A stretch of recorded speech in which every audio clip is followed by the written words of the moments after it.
नमस्कार दोस्तों, आपके अपने YouTube चैनल में आपका स्वागत है। साथियों, आज एक और नया वीडियो लेकर आए हैं। जो भी साथी नर्सिंग एग्ज़ाम की तैयारी कर रहे हैं उनके लिए ये वीडियो काफ़ी महत्वपूर्ण होने वाला है। आज का ये वीडियो जो कि NHM, CHO, DSSB और रेलवे नर्सिंग एग्ज़ाम के लिए काफ़ी महत्वपूर्ण है। इस वीडियो में अपन बात करेंगे वन लाइनर नर्सिंग से संबंधित वन लाइनर क्वेश्चन इनके बारे में बात करेंगे। तो आज का वीडियो वेरी इंपॉर्टेंट सेशन रहेगा, तो वीडियो में एंड तक बने रहिए। जो भी साथी नए हैं वो चैनल को सब्सक्राइब करना नहीं भूलें। साथ ही अपने सभी साथियों तक वीडियो को शेयर करें ताकि वो भी इसका बेनिफिट ले सकें। तो वीडियो शुरू करते हैं। डायफ्राम को रक्त आपूर्ति करने वाली धमनी को क्या कहा जाता है? तो इसका कहा जाता है अवर फ्रेनिक धमनियाँ या इन्फीरियर फ्रेनिक आर्टरीज। आंतरिक श्वसन इंटरनल रेस्पिरेशन क्या है?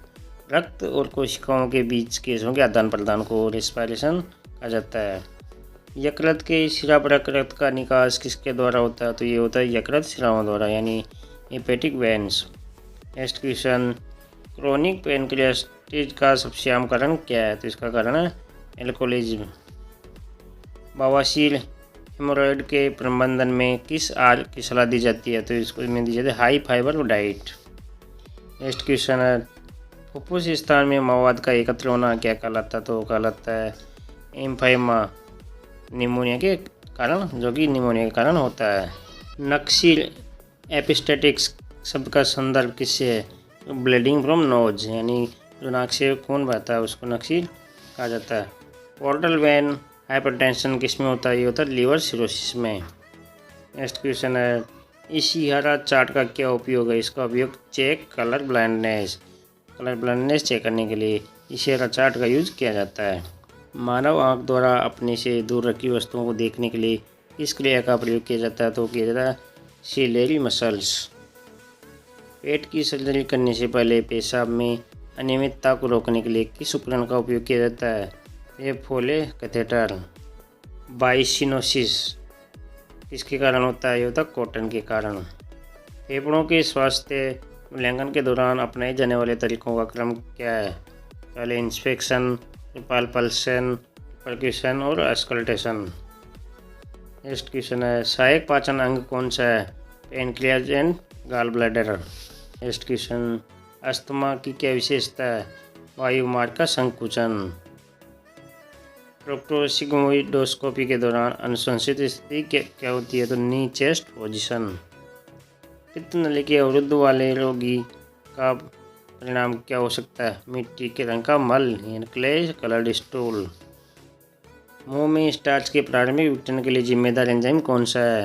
तो कौन सा एंजाइम होगा? पेप्टाइलिन। फ्रैक्चर की नैदानिक अभिव्यक्तियों में क्या क्या शामिल है? तो इसमें शामिल है पेन, स्वेलिंग, वार्मथ और रेडनेस। नेक्स्ट क्वेश्चन, हृदय की मांसपेशी का प्राथमिक कार्य क्या है? तो इसका आंसर होगा pumping blood throughout the body. हरी पत्तेदार सब्जियां किसका भरपूर स्रोत है? तो इसका आंसर होगा विटामिन बी का। निर्जलीकरण डिहाइड्रेशन का पहला संकेत क्या है? इसका आंसर होगा प्यास और गहरे रंग का मूत्र, यानी thrust and dark coloured urine. गर्भावस्था में क्या होता है? Supine hypotension syndrome. वयस्क श्वास नली ट्रेकिया में कितनी रिंग होती है? तो इसमें तो 16 से 20 रिंग।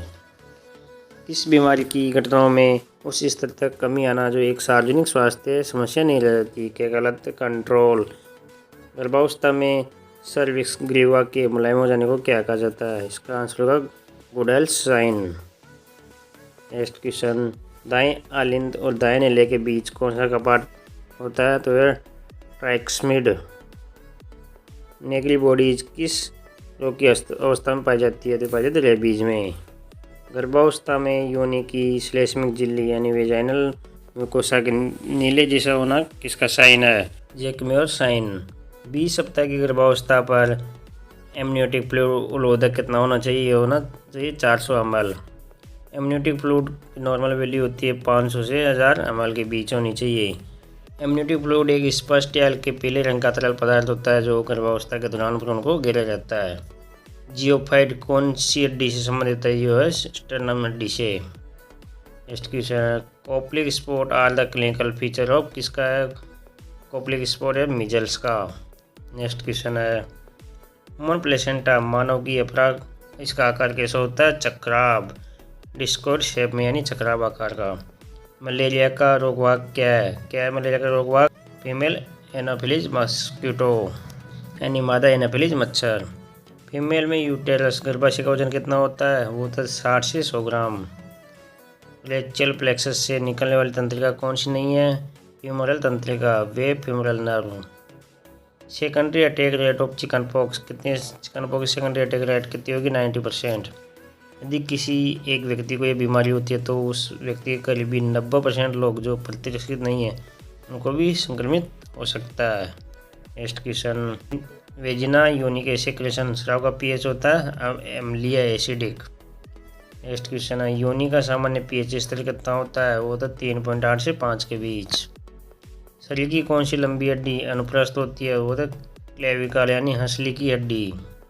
कौन सी दवा थ्रोम्बोसाइटोपेनिया कारण नहीं बनती है? वो penicillin. The drug of choice in anaphylactic shock कौन सी ड्रग ऑफ चॉइस इसकी? एड्रेनलिन। दूसरा प्रमुख अंतःकोशिका धनायन कौन सा है? मैग्नीशियम। नेक्स्ट क्वेश्चन है हाइपरकैलेमिया के इलाज के लिए इस्तेमाल की जाने वाली दवा कौन सी है? इंसुलिन। आंतरिक छिद्र को बंद करने के लिए किस टांके का उपयोग किया जाता है? रेशम के टांके का। Most common site for GI proportion in enteric fever आंतरिक छिद्र में कौन सा मोस्ट कॉमन साइट है? Terminal allium. पल्स दबाव को किस प्रकार प्रभावित किया जाता है? सिस्टोलिक एंड डायस्टोलिक प्रेशर के बीच के अंतर से। रोगी का मूत्र उत्पादन सबसे अच्छा संकेतक है किसका? संकेतक है स्टेटस ऑफ किडनी फंक्शन यानी किडनी सही ढंग से काम कर रही है। नेक्स्ट क्वेश्चन नर्स दिवस 2022 की थीम थी नेतृत्व करने के लिए एक आवाज़। नर्सिंग में निवेश करें और वैश्विक स्वास्थ्य को सुरक्षित करने के अधिकारों का सम्मान करें। A voice to lead invest in nursing and respect right to secure global health. Nurse दिवस किसके उपलक्ष्य में मनाया जाता है? तो किसके उपलक्ष्य में मनाया जाता है? Anniversary of Florence Nightingale birth यानी फ्लोरेंस नाइटिंगेल के जन्मदिवस के उपलक्ष्य में। फ्लोरेंस नाइटिंगेल का जन्म कब हुआ था? 12 मई 1820 को इटली के फ्लोरेंस में हुआ था। 12 मई को इंटरनेशनल नर्सेज डे मनाया जाता है। इसका उपनाम किस नाम से जाना जाता है? लेडी विद द लैम्प के नाम से फ्लोरेंस नाइटिंगेल को जाना जाता है। किसी मरीज में द्रव और इलेक्ट्रोलाइट संतुलन का आकलन किया जा सकता है कैसे? ब्लड प्रेशर, पल्स रेट और यूरिन आउटपुट द्वारा। सामान्य मूत्र का उत्पादन होता है कितना होता है? 0.5 से 1.5 ml पर kg पर हावर। कौन सूक्ष्म पोषक तत्व नहीं है? कौन सा है? प्रोटीन। मूत्र उत्पादन का सही माप कितना है? 300 ml। स्क्रीन रोग किसकी कमी के कारण होता है? तो ये होता है विटामिन सी की कमी के कारण। नेक्स्ट क्वेश्चन नवजात शिशु को कोलोस्ट्रम खिलाना क्यों जरूरी है? क्योंकि ये पोषक तत्वों से भरपूर होता है, इसमें एंटीबॉडी और एंटीऑक्सीडेंट की मात्रा अधिक होती है। विटामिन डी की कमी के कारण कौन सा रोग होता है? Rickets and osteomalacia. Pulse oximeter का प्रयोग मापने के लिए क्या किया जाता है? Oxygen saturation, blood and pulse rate. प्रसूति रक्तस्राव का सबसे सामान्य कारण क्या है? Atonic uterus. स्वस्थ वयस्कों में औसत फेफड़ों की क्षमता कितनी होती है? लगभग 6 लीटर। लिंगार्स लैक्टेटेड विलेन में क्या शामिल है? क्लोराइड, सोडियम और पोटेशियम। अर्धसूत्री विभाजन मियोसिस में कितनी पुत्री कोशिकाएं उत्पन्न होती है? 4। अंडाशय द्वारा निर्मित कौन सा हार्मोन FSH एंड LH के स्राव को रोकता है? तो कौन सा रोकता है? इनिबिन। पेप्सिन एंजाइम किस आर्य घटक को पचाता है? प्रोटीन्स को। मानव शरीर में सर्वाधिक प्रचुर मात्रा में पाए जाने वाला ऊतक कौन सा है? संयोजी ऊतक, connective tissue. Next question nursing में गुणवत्ता आश्वासन का संबंध किससे है? तो स्टैंडर्ड ऑफ प्रैक्टिस से। चेचक के टीके का आविष्कार किसके द्वारा किया गया था? यह एडवर्ड जेनर द्वारा। अमीबाइसिस किसके माध्यम से फैलता है? तो फैलता है फेको ओरल रूट द्वारा। विटामिन डी की सर्वाधिक मात्रा किसमें पाई जाती है? और लीवर ऑयल में। 3D यानी डायरिया, डिमेंशिया, डर्मेटाइटिस किस कमी की विशेषता या नियासिन की कमी से होती है। Anti tubular drugs cause red orange discolouration of urine तो रिफाम्पिसिन। पेट की सर्जरी के बाद मल त्यागने की आवाज़ न आना और पेट में फैला हुआ संकेत किसका है? पैरालिटिक इलियस का। जब एमनियोटिक द्रव की मात्रा 2 लीटर से अधिक हो जाती है तो इस स्थिति को क्या कहा जाता है? पॉलीहाइड्रोमिनोस। भारत में जन्म पंजीकरण की औसत सीमा कितनी है? 21 दिन के अंदर जन्म पंजीकरण करवा लेना आवश्यक है। खिलाड़ी किसके सेवन से मानसिक और शारीरिक क्षमताओं को बढ़ाते हैं? एनाबॉलिक स्टेरॉयड से। मानव शरीर की किसी रोगजनक एजेंट से बचाव करने की क्षमता क्या कहलाती है? इम्यूनिटी। यानी किसी रोग से बचाती है तो उसको क्या कहता है? इम्यूनिटी। 5वां रोग किसे कहा जाता है? Arrhythmia infection. In which part of the Fallopian tube fertilization takes place? Ampulla. Aseptic surgery के जनक के रूप में किसे जाना जाता है? जोसेफ लिस्टर को। विश्व मानसिक स्वास्थ्य दिवस कब मनाया जाता है? 10 अक्टूबर को। नेक्स्ट क्वेश्चन है, सोलर डिस्टोसिया का प्रबंधन किया जाता है? एमसी रॉबर्ट्स मेनोवियर से। एक सामान्य मानव कोशिका में गुणसूत्र कितने होते हैं? 46। नेक्स्ट क्वेश्चन है, पुरुषों में कंठमाला के कारण होने वाली प्रमुख जटिलता कौन सी है? भांजपन स्टेरिलिटी। किसी मरीज की शीर्ष नाड़ी का आकलन किसके द्वारा किया जा सकता है?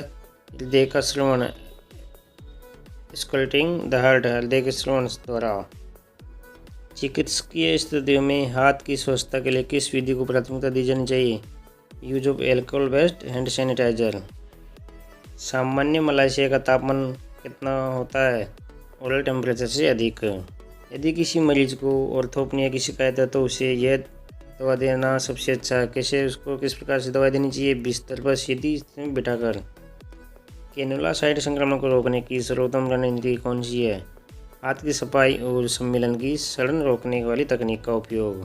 कार्डियोपल्मोनरी पुनर्जीवन का सही क्रम क्या है? Airway, breathing, circulation. Carpal tunnel syndrome किसके संपीड़न के कारण होता है? ये होता है मेडियल नर्व के कारण। साथियों, CHO एग्ज़ाम जो कि 3 मार्च को होने वाला है तो इसके लिए काफ़ी इम्पोर्टेंट क्वेश्चन लाए गए थे। ये क्वेश्चन जो कि पिछले एग्ज़ाम में आए हुए हैं तो आपके लिए काफ़ी महत्वपूर्ण है। जो साथी चैनल पर नए हैं वो चैनल को सब्सक्राइब जरूर करें। अपने सभी साथियों तक वीडियो को शेयर करें ताकि इसका बेनिफिट ले सके। डिस्क्रिप्शन में फेसबुक पेज और टेलीग्राम चैनल का लिंक दिया गया है, वहाँ से आप हमारे चैनल को ज्वाइन कर सकते हैं। धन्यवाद।